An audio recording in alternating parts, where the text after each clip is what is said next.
पहलगाम आतंकी हमले के बाद ऑपरेशन सिंदूर से पाकिस्तान की जान हलक में आ गई, क्योंकि भारत के प्रधानमंत्री नरेंद्र मोदी ने भारतीय सेनाओं को आतंकियों पर एक्शन के लिए फ्री हैंड जो छोड़ दिया, जिसके बाद भारतीय सेनाओं ने ऑपरेशन सिंदूर से पाकिस्तान को इस तरह ध्वस्त किया कि उन्हें सीज फायर का फैसला लेना पड़ा। इतना ही नहीं, केंद्र की मोदी सरकार ने कूटनीतिक रणनीति के जरिए दुनिया के सामने पाकिस्तान की पोल खोलने का फैसला लिया। इस रणनीति में सभी दलों के सांसदों को शामिल किया गया। मोदी सरकार ने इसमें विपक्षी सांसदों शशि थरूर, सलमान खुर्शीद और ओवैसी को अंतर्राष्ट्रीय स्तर पर पाकिस्तान की पोल खोलने की अहम जिम्मेदारी दी। इसके अलावा AIMIM चीफ असदुद्दीन ओवैसी को भी बहुदलीय प्रतिनिधिमंडल में शामिल किया गया। पीएम मोदी ने इन सियासी दिग्गजों पर यूं ही भरोसा नहीं जताया, बल्कि इन नेताओं की कूटनीति और मुस्लिम राष्ट्रों के प्रति इनकी अहम जानकारी को ध्यान में रखा गया। ये रणनीति बिल्कुल वैसी ही है जैसी कि 1994 में तत्कालीन प्रधानमंत्री PM नरसिम्हा राव ने अपनाई थी, जब उन्होंने बीजेपी के दिग्गज नेता अटल बिहारी वाजपेयी को इसी तरह संयुक्त राष्ट्र मानवाधिकार आयोग में भारत का नेतृत्व करने के लिए चुना था। उस समय अटल बिहारी वाजपेयी के वहां पहुंचने पर पाकिस्तान भी हैरान था। PM मोदी ने भी कुछ वैसा ही फैसला लिया, चाहे शशि थरूर हो या सलमान खुर्शीद या फिर ओवैसी। तीनों ही नेता मोदी सरकार के आलोचक रहे हैं, फिर भी प्रधानमंत्री नरेंद्र मोदी ने उन्हें इस महत्वपूर्ण मिशन के लिए चुना। इतना ही नहीं, इन नेताओं ने अलग अलग देशों में जाकर आतंकियों के पनाहगार माने जाने वाले पाकिस्तान को जमकर लताड़ा। भारत की इस रणनीति का असर ये हुआ कि भारतीय प्रतिनिधिमंडल जहां जहां भी गए, वहां की सरकार ने सभी मुद्दों को समझा।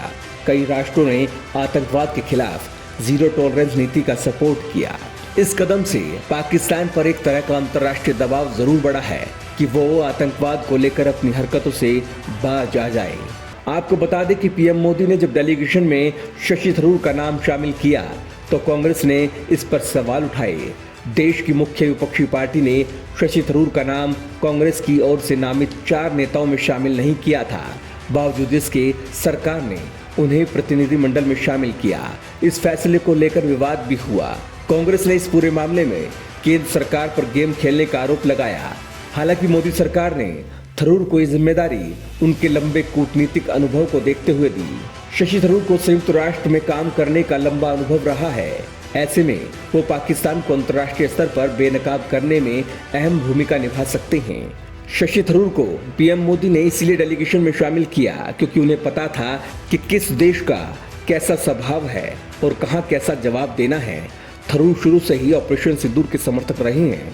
यही वजह रही कि थरूर जहां जहां गए वहां पाकिस्तान को उन्होंने जमकर सुनाया। ऐसा ही फैसला कांग्रेस नेता सलमान खुर्शीद को लेकर भी मोदी सरकार ने लिया। खुर्शीद के लंबे राजनीतिक अनुभव को केंद्र सरकार ने तवज्जो दी। वहीं AIMIM चीफ असदुद्दीन ओवैसी की छवि हमेशा से मोदी सरकार के बड़े आलोचकों के रूप में रही है।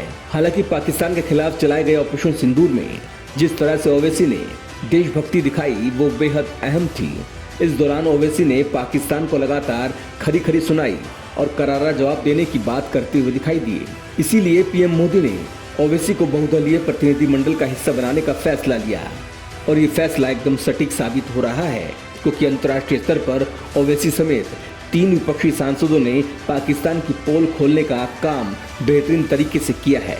ऐसे में ये कहना गलत नहीं होगा कि विपक्षी सांसदों ने अपनी देशभक्ति के जरिए आतंकियों के पनाहगार पाकिस्तान की सच्चाई दुनिया के सामने लाने का काम किया है। डॉक्टर ऑर्थो, अब दर्द भी घुटने टेकेगा।